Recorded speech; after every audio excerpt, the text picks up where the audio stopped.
Now to a story you'll see only on 6. And believe us, no other local TV station would tackle this story. A controversial trends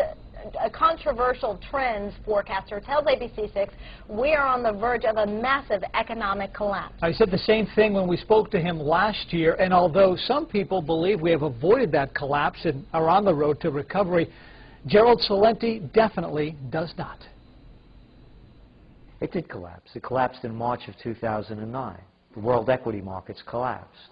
What they did was they propped them up, and they propped them up with stimulus packages worldwide. The United States has lent, spent, and guaranteed $11 trillion to prop up this economy. So the collapse happened, but it hasn't crashed, and we're looking for the crash to come. Gerald Celente says bailouts based on a too-big-to-fail mentality from the U.S. government are ridiculous. And now, because of all these government mergers, our country has crossed over to an economic and political dark side. I want to make this clear. Capitalism is dead in America. And it's not socialism that all these people are yelling about. The merger of state and corporate powers, by definition, according to someone who knew the definition really well, is called fascism. And that's what Mussolini called it. Fascism has come to America.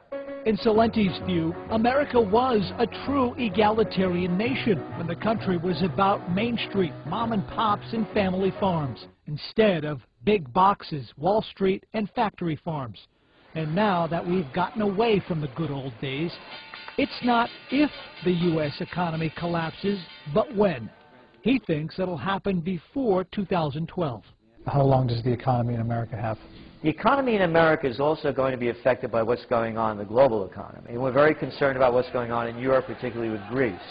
So you see Europe falling and then it trickled down to America? Is that how it... Not only Europe is falling, we're looking at the Ukraine, we're looking at Latvia, Lithuania, obviously Ireland, Spain, Portugal. Portugal's next. Italy's on.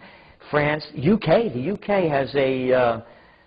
budget deficit to GDP is that of Greece. So you're saying the stimulus that they propped up those countries, the economies there, can't sustain itself for much longer, and then eventually the weight of what? The debt, I would assume, is too much for those countries and the economies collapse? Yes, they default on their debt. They're defaulting on sovereign debt. And we're concerned the same thing's going to happen in the United States at some point. You cannot keep taking on debt. So is this definite? Are we doomed on a one-way ticket to economic Armageddon by 2012? No. Celente says it can turn around, but only through a dynamic change between now and 2012, like this country has never seen, through a groundbreaking, game-changing productive capacity from alternative energy. And not wind, solar, geothermal, or biofuel, but something much greater than that, like a zero-point energy, charged clusters, even cold fusion, permanent magnets. And on a more immediate level, taking pride in the U.S.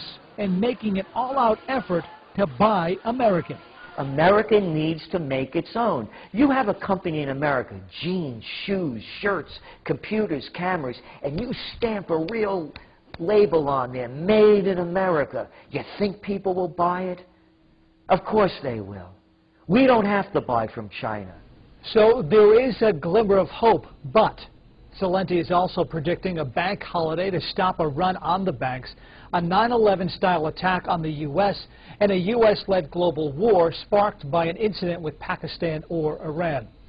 So is this guy on the mark, or is he nuts? What do you think?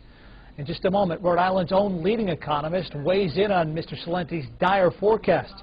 Stay with us for that part of the story as we continue with Clash of the Economists on ABC 6 News at 11. We are back in exactly 1 minute.